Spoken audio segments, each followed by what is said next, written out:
ఇక కొంచెం అనుకుంటారు ఇంకా కొట్లాడుకుంటా లేని కూడా అనుకుంటున్నాం అనుకుంటున్నారు.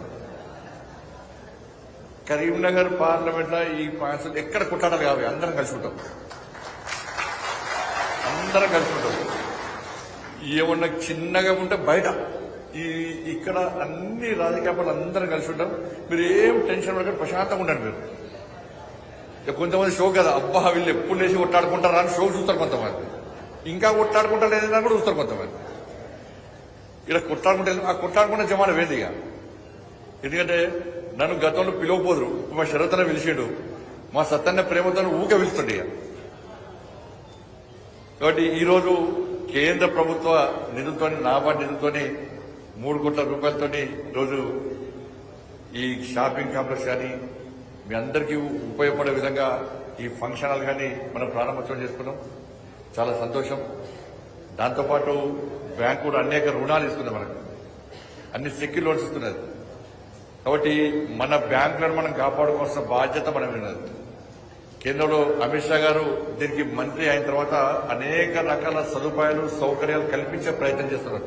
అనేక స్కీమ్స్ ఉన్నాయి వాళ్ళు. కేంద్ర ప్రభుత్వం కూడా రాష్ట్ర ప్రభుత్వంతో కలిసి కొన్ని స్కీములు, స్వయంగా కొన్ని స్కీములు కూడా కేంద్ర ప్రభుత్వం ఇలా మనకి ఇస్తా ఉన్నది. ఇలా కిసాన్ సమ్మాన్ నిధి పేరుతోని 6,000 రూపాయలు ఇవాళ దాదాపు తెలంగాణ రాష్ట్రంలో 30 లక్షల మందికి పైగా ఇవాళ కిసాన్ సమ్మాన్ నిధి కూడా మనం ఇస్తా ఉన్నాం. మనం దాంతోపాటు యూరియా తెలుసు, రాముడు అంతకుముందు యూరియా చెప్పులో పెట్టి లేదా పాస్పోర్ట్ పెట్టి ఏదో పెట్టి క్యూలో నిలిచిన పరిస్థితి. ఇవాళ రాముడం ఎరువుల ఫ్యాక్టరీ ప్రారంభించి ఇవాళ సబ్సిడీ మీద యూరియా ఇస్తున్నాము. ఒక్కొక్క బస్తాకు 2,236 రూపాయల సబ్సిడీ కేంద్ర ప్రభుత్వం రైతులకు ఇస్తా ఉంటుంది. ఇట్లా అనేక రకాల సంక్షేమ ఫలాలు ఇటు కేంద్ర ప్రభుత్వము అటు రాష్ట్ర ప్రభుత్వం కూడా ఇస్తా ఉన్నాయి. కాబట్టి అందరూ రైతులు మంచి ఉండాలని కోరుకుంటాం. ఎందుకంటే ఇవాళ అనేక నిధులు కేంద్ర మిత్రులు నాబార్డు నిధులతో పాటు ఇలా గ్రామ పంచాయతీలకు కూడా కేంద్ర ప్రభుత్వం అనేక నిధులు ఇస్తా ఉన్నది. ఇలా శ్మశాన వాటికలకు కానీ, గ్రేవ్యార్డ్ రైతు వేదికలకు కానీ, రోడ్లకు కానీ అనేక రకాల నిధులు కనుక కేంద్ర ప్రభుత్వం ఇస్తున్నది. ఎందుకంటే గతంలో సర్పంచ్ బాధపడుతున్నారు. మొన్నే ముఖ్యమంత్రి గారిని మొన్ననే కోరిన పాపం మా తాజా మాజీ సర్పంచ్ ఇబ్బంది పడుతుంది సార్, వాళ్ళకు 1,300 కోట్ల రూపాయలు ఇవ్వాలి, పాపం వాళ్ళు అభివృద్ధి చేసిండ్రు, వాళ్ళ పైసలు వాళ్ళకి ఏమంటే ముఖ్యమంత్రి గారు కూడా సానుకూలంగా స్పందించినట్టు కనబడ్డది. తప్పకుండా ఇస్తారన్న నమ్మకం నాకైతే ఉంది. తాజా మాజీ సర్పంచ్ బాధలు తీరుతారన్న నమ్మకం, విశ్వాసం నాకైతే ఉన్నది. కష్టపడ్డారు పాపం వాళ్ళు, బిల్ రాక చచ్చిపోతున్నారు వాళ్ళు.